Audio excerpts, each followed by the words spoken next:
तीन तरह की औरतें घर में बेबहा गुर्बत लाती हैं। इनकी ये तीन आदत घर को खुशियों से महरूम कर देती हैं। ये वो औरतें हैं जो अपने गुनाहों की वजह से रहमत के फरिश्तों को नाराज कर देती हैं और घर में ऐसी नहूसत लाती हैं कि खुशहाली दूर दूर तक नजर भी नहीं आती। हजरत हकीम लुकमान ने फरमाया अगर तुम चाहते हो कि तुम्हारा घर जन्नत बन जाए, अगर तुम अपने घर को जन्नत बनाना चाहते हो तो इन तीन तरह की औरतों से जरूर बचना। ये वो औरतें हैं जो बादशाहों को गदा बना देती हैं, जो बादशाहों को भिखारी बना देती हैं और सुकून को मौत की नींद सुला देती हैं, मौत की नींद। ऐसी औरतें घर के चिरागों को बुझा देती हैं और खुशियों को वीरानी में बदल देती हैं। आप गौर करें कि आपके घर में वो औरतें तो मौजूद नहीं जो ये तीन गुनाह बड़े शौक से करती हैं और इसलिए आपका घर भी गुर्बत की दलदल में फंसा हुआ है। औरतों के तीन गुनाहों की वजह से तुम्हारा घर भी गुर्बत की दलदल में फंसा हुआ है। कहीं ऐसा तो नहीं हो रहा? अगर ये औरतें आपके घर में भी मौजूद हैं, तीन गुनाह शौक से करने वाली औरतें अगर आपके घर में भी मौजूद हैं, तो फिर समझ लो आपके रिज़्क़ की बरकत और सुकून की नेमत खतरे में है।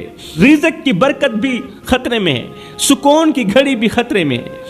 ये औरतें हर नेमत को ज़िवाल में बदल देती हैं, हर छोटी बड़ी नेमत को ज़िवाल में बदल देती हैं।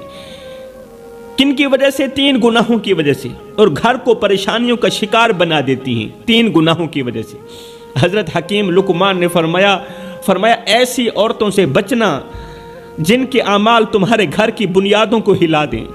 ऐसी औरतों से ज़रूर बचना जो तुम्हारी औलाद का मुस्तकबिल तबाह व बर्बाद कर दें। ऐसी औरतों से बचना जिनकी वजह से तुम सारी ज़िंदगी हमेशा के लिए गुर्बत की दलदल में फंसे रहो, इस तरह फंसो कि बाहर निकलने को कोई रास्ता ही ना मिले। दोस्तों, अगर तुमने इन बातों को नज़रअंदाज किया जो मैं तुम्हें बता रहा हूं, तो याद रखो खुशहाली तुम्हारे दरवाजे से भी हमेशा के लिए दूर हो सकती है। अगर तुम लोगों ने मेरी बातों को नज़रअंदाज किया तो आखिर वो कौन सी तीन तरह की औरतें हैं जो आने वाले रिज़्क़ को ठुकरा देती हैं? कौन सी तीन तरह की औरतें हैं? फरमाया नंबर एक, गुर्बत के दिनों में अपने शोहर से हराम का तकाजा करने वाली औरत। वो औरत जो गुर्बत के दिनों में अपने शोहर को कहती है कहीं से ले आओ, हलाल ले आओ, हराम ले आओ, मेरी हर छोटी बड़ी ख्वाहिश पूरी होनी चाहिए, कहीं से भी ले आओ।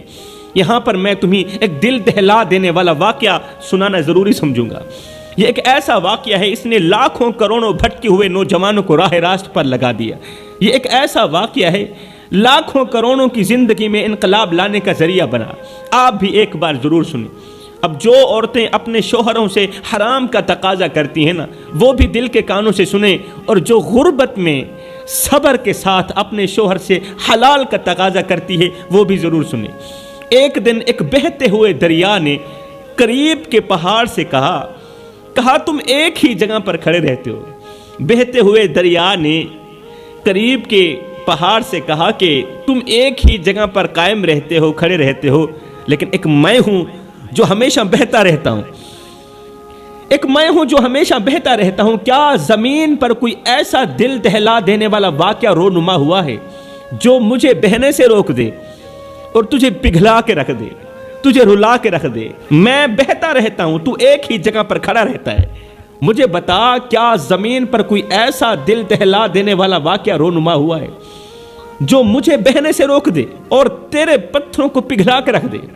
इतने में आसमान से एक फरिश्ता ज़मीन पर उतरा, कहने लगा चुप करो, मैं तुम्हें एक दिल दहला देने वाली कहानी सुनाता हूँ। मैं तुम्हें एक कहानी सुनाता हूँ। ये एक मियाँ बीवी की कहानी है जिनकी मोहब्बत और सब्र और कुर्बानी ने फरिश्तों को भी हैरान कर दिया, फरिश्तों को भी रुला दिया। वो कहानी कुछ यूं है कि एक गरीब मजदूर था जो रोज़ाना सुबह सवेरे अपनी बीवी को दुआ के साथ रुखसत करता और ख़ुद काम पर निकल जाता।